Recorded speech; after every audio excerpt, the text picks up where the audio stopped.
Well, a quick update. Today's Wednesday. The ladies at the registry told me that my contact Christina, who knows how to convert Class AZ from Ontario into Class 1, she'll be working today until the end of the day. And so I finished all my deliveries at work at around 3 o'clock or like 3:15. And by the time I unloaded, and the last load was pretty heavy, it was like two big heaters and 4 full-size propane tanks, even though they were empty. But man, they were like a pain to haul them. Thankfully, at the site where I was picking them up, there was some old guy. I said, basically, who are you? And he says, oh, I'm the father of the guy who runs this, like the manager. So I said, oh, that one? And I said the name. He says, yeah. And he's like 72. I'm 62, so we're pushing through the snow. And it has like wheels like this, the heater, like big wheels on the back, but the front where the engine is so heavy.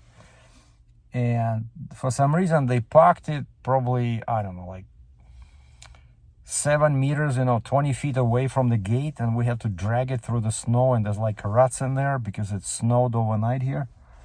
It was very difficult. So 2 heaters, 4 propane tanks, but at least I said, hey, propane tanks, we can just roll them. So we put them like this, and because there was a slight hill, and we just rolled and there was a bunch of hoses, some, ducts, those ducts, they connect to the heater. So by the time I unloaded everything, it was like 20 past 3.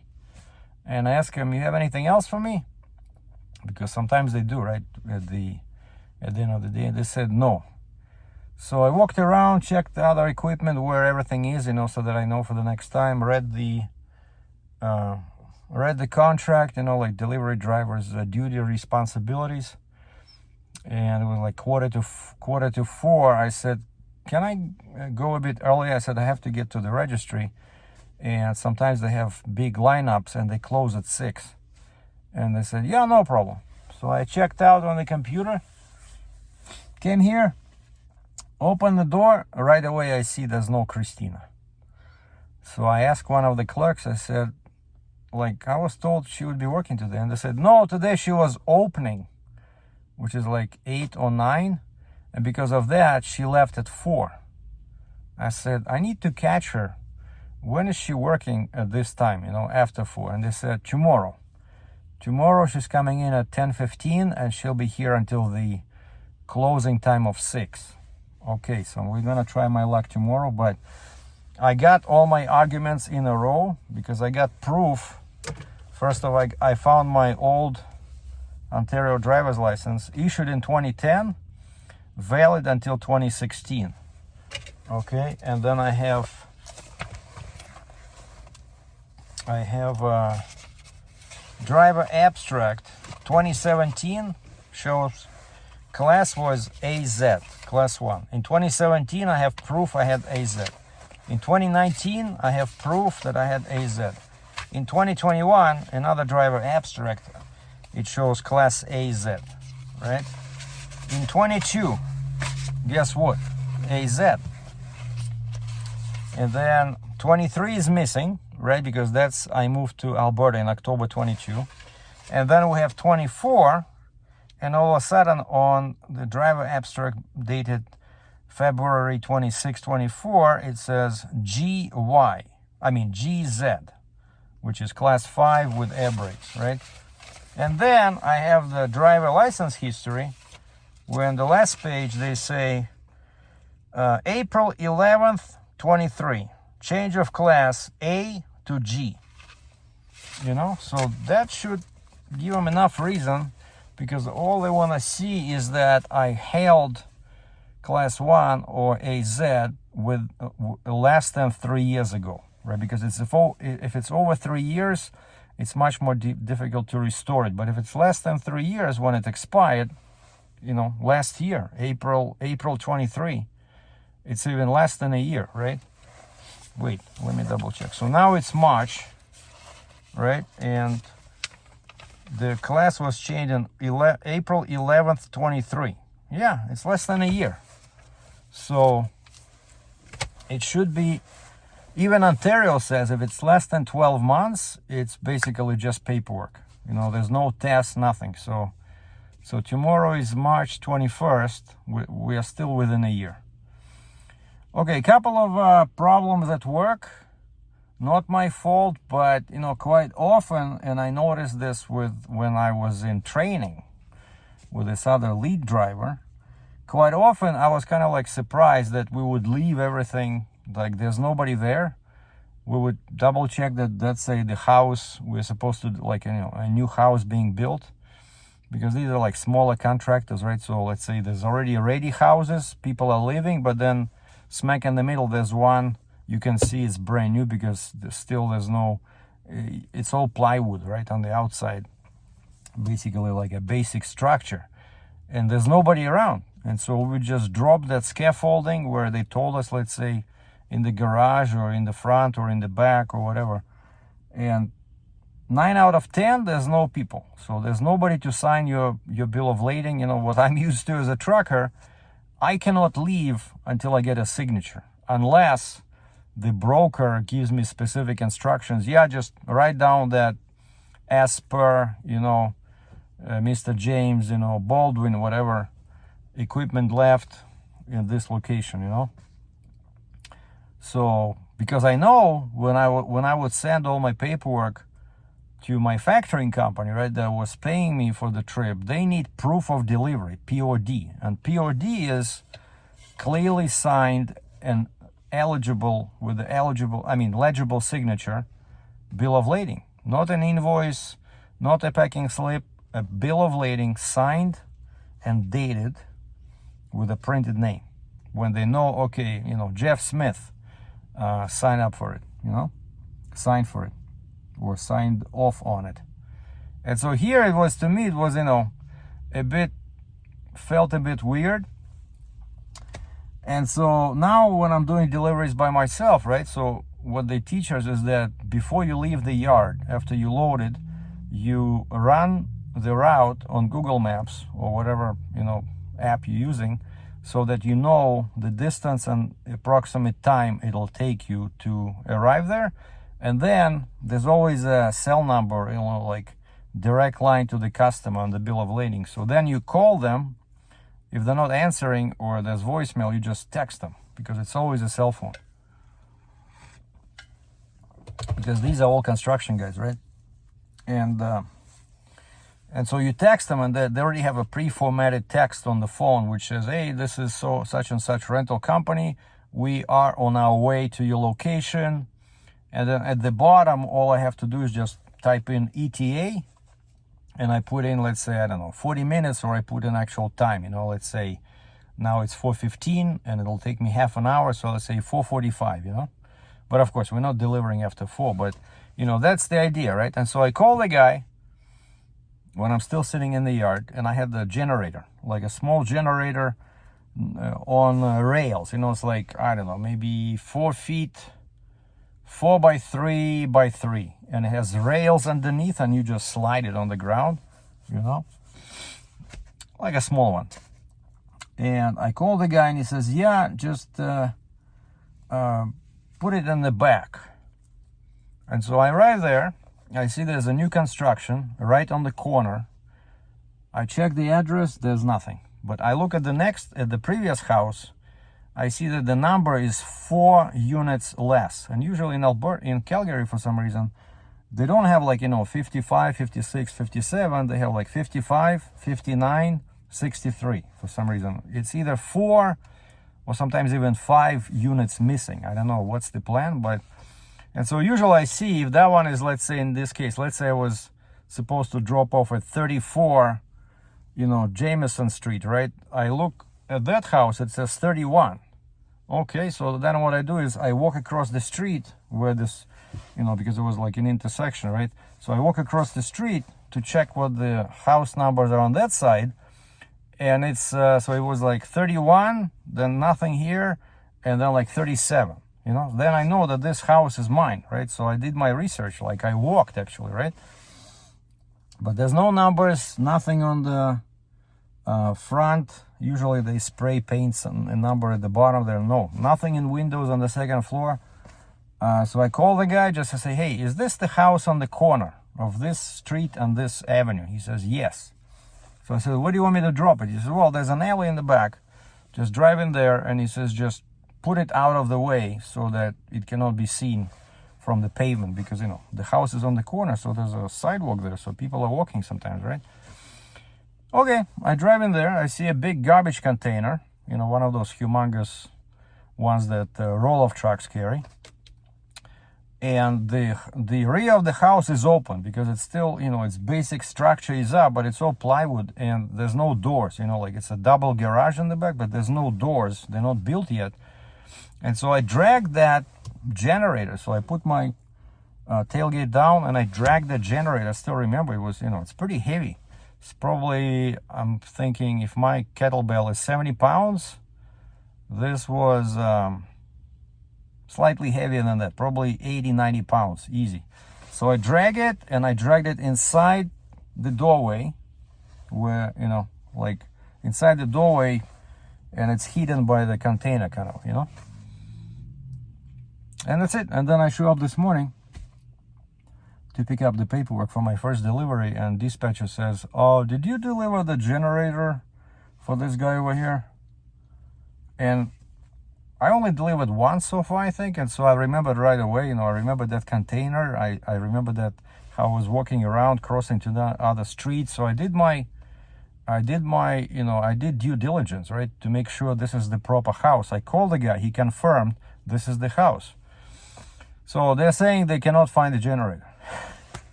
Where did your driver leave it? So dispatch pulls out, turns out each truck is equipped with a dash cam. But the dash cam, from what I understand, only takes pictures. But you know, it's kind of like a probably old one, so it's a every couple of seconds, I don't know, every 5 seconds it takes a picture. And so then in the afternoon, one of the managers calls me, he says, can you please check? So that's you, right? And there's a picture of me. There's a picture, like you can see the front of the truck and you can see that garbage container. And I said, that's the spot where I left the generator. And then when I turned around, I think, yeah, I turned around. So now the second picture shows me standing on the street looking. And he says, that's you. I said, yeah, I am. And check this out, full PPE. Well, except I didn't have the hard hat, but I had, you know, my vest, my boots. I said, you see, wearing full PPE, everything by the book, okay? And the guy just smiled. But anyway, so I said, yeah, that's what I left it. That's proof I was there.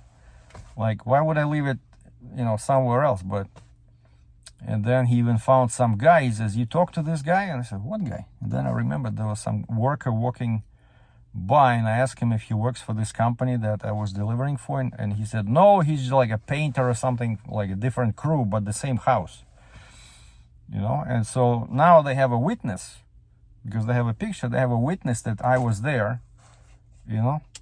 I don't know if you saw the generator or not, but something you know, weird is going on. But it's not my fault. I told him, I said, hey, I double checked with the guy 20 times that was the proper house. I told him where I left it. And dispatcher says, well, actually it wasn't even the proper generator, because they wanted to run like 2 saws and 1 compressor, and the dispatcher was trying to tell them when they were ordering this that this thing is too small, they need a much bigger one, but I'm guessing they didn't want to spend the money. But of course the management is upset, but you know, how am I to blame? I did everything that what I was trained to do. Like, you follow the instructions of a customer, right? You drop it where they tell you to drop it. Like, what the heck? And then that was unpleasant situation number 1. And then, no, I cannot stop drinking, I'm sorry. And then the second one, they give me paperwork, go pick up a bunch of scaffolding. It's like 6 frames, 5x5, you know, 3 decks, a bunch of braces, you know, it's like a big load, you know, like for a pickup truck, right? And I was there either Monday or Tuesday. So basically they just used it like for one day, right? So I drive over there. Oh, and I do the route. I call the guy, okay, ETA 30 minutes. And he says, yeah, except you'll find it in the driveway. Like you dropped it near the entrance to the house, but the property manager didn't want it to be so close. So when we took it out, we put it right next to the sidewalk. He says, you will see where basically the driveway to the garage connects with the sidewalk. It's right there. Okay, I arrive there. I look, nothing. And it's just snowed overnight, right? I'm thinking maybe it's somewhere under the snow, but like 6 frames. That would be hard to cover with snow, right? So I walk around the house, even went to the back. I called the guy again. I said, I don't see it. Oh, it's right next to the sidewalk. And that's where my truck was parked, So finally I see imprints in the snow, and I can clearly see where the frame was lying and some other heavy stuff, right? So I called dispatch. I said, guys, this is the situation, all scaffolding is missing. The customer says he put it outside. So I go inside, talk to the property manager, like the site manager. I said, have you seen this scaffolding? I said, I'm from this rental company. We're supposed to pick it up. And he says, yeah, I saw it yesterday. Like Tuesday, it was sitting there near the sidewalk. He says, I didn't see it today. And that's when I went back, I found that prints in the snow, which means that somebody stole it after the snowstorm hit. Because after the morning, the snow was like just some, snowflakes in the air, but overnight it was, I had to use my leaf blower again when I got up to go to work because there was like this much snow. I don't know, 3-4 inches, 3 inches on my Jeep. And so yeah, somebody stole the scaffolding. And I noticed in that area I saw 2 or 3 similar houses. Again, it's already a developed area, but somebody ordered kind of like a custom house. And I see people are working on these like 2 or 3 small job sites, like just a house, right? And that's where usually we deliver with this company, just a super small construction site, just one private residence, right? And probably those guys, if the scaffolding was so close to the sidewalk, all I need to do is just have a big pickup truck and you stop right there. You're 2 meters away from all these goodies. You just throw them in the back when nobody's looking. And so again, how is that my fault, right? It's not my fault, but I see the boss is upset. I said hi to him and he said, yeah, hi. So, but again, I did what they want me to do, right? So I dropped it off where the guy told me to drop it off. I was supposed to pick it up where the guy told me it will be, but at least I took pictures. And when I came back, I said, what do you want me to do now? Like, there's nothing for me to pick up. They said, drive back. So I drove back and I said, hey, I have pictures. How can I give them to you?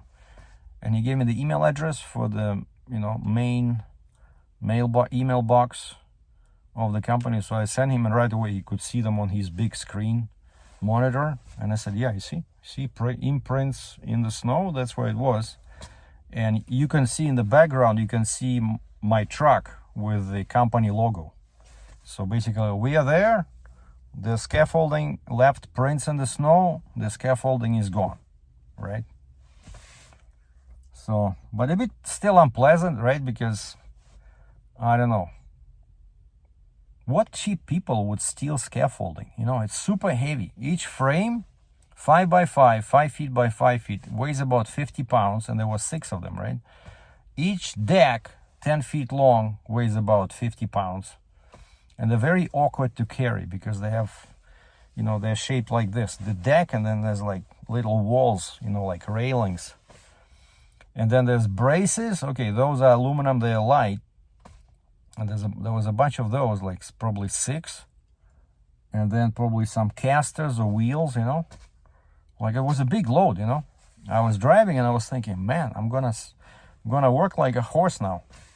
And to my surprise, I arrived there, nothing there. So, Weird. So today is a weird Wednesday. Nothing goes right. So scaffolding is stolen. The customer cannot find the generator. The registry office lost Christina. Well, I hope tomorrow is better. One thing I wanted to add, and actually I wanted to do like a separate video about this, but we're gonna call this CSN, Corporal Sergei News.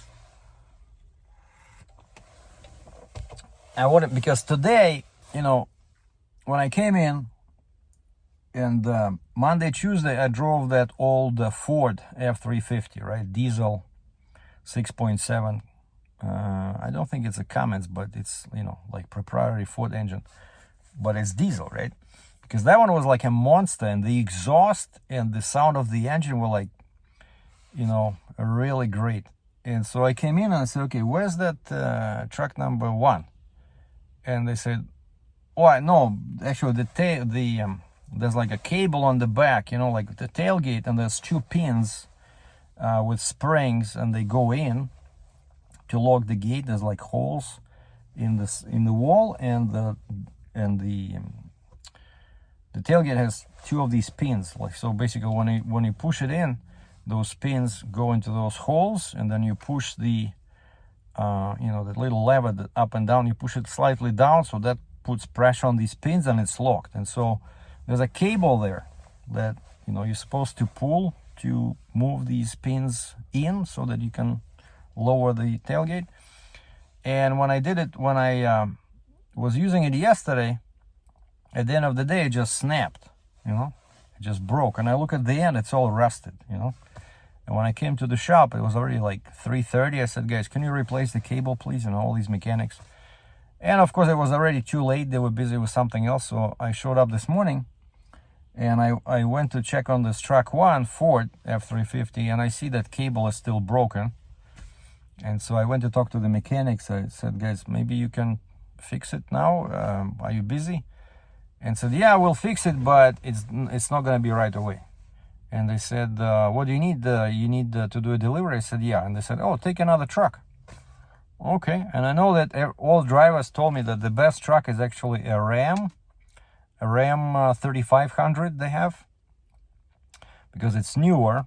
And that truck, that's what everybody prefers. When they have to do a delivery, everybody tries to grab keys to that Ram. And so they said, yeah, take another truck. And so I go into the shop office where all the keys are, and I see, they have like numbers 1, 2, 3, and then there's a little peg and the key under it. I see 3, and the key is still there. So I grab it, ran out before anybody could stop me, and that Ram is gorgeous. It's like pretty much, like I'm used to Rams and Dodge and Chrysler vehicles, right? Big screen, so I was able to hook up the phone and do CarPlay, so I can see my Google Maps right in there. Everything is nice, lots of room here. AC, climate control, to be more accurate, like everything. And the mileage, so the Ford, I think, had like 245,000 clicks. This one has 185. So still good, getting up there, but not as bad. And so I had a chance to compare them, and I would say the power, for some reason, I think the power was bigger, higher on Ford, and also Ford, the engine sound was more pleasant, like it was, like super powerful, because in the back I noticed the exhaust pipe was, I don't know, 2 feet wide. No, I'm kidding, but it's like huge, On this one, I think on the Ram it's smaller. So the Ram was quieter, but much more modern inside, with a big display, where the Ford just has a regular radio, So you can see that it's a much older vehicle, but the engine on that Ford is like, to kill for. So now I think when I can afford it, when I get rid of this Jeep in a few years, my next vehicle will be a diesel pickup truck. Man, the power is just intoxicating, And so, yeah, that's today I had a chance to compare Ram 3500 to Ford 3500, or wait, F350. So very similar. Oh, except Ford had an extended cab with no doors over here. So to put something in the back, you had to open the driver door and then just lean in there, which is not very convenient. Whereas the Ram has full 4 doors, like full size, you know, like a crew cab or whatever it's called, right? So, and the rear seat, what they did is they converted to kind of like a cargo area. That's where your extra straps are, you know, your windshield wash fluid. Like there's no seats in there. They just put some you know, milk crates, and there's a bunch of stuff there. And also when you need, like when I was picking up these heaters, there were some cables with them, right? And I just opened the door and put them behind the driver's seat because there was empty area, you know. Cool, so they don't have to be covered by snow and stuff like that, right? So the Ram is also super nice, and you know, when you push the throttle, that thing just brrrr. So diesel power, man, gotta love it. Thanks for watching.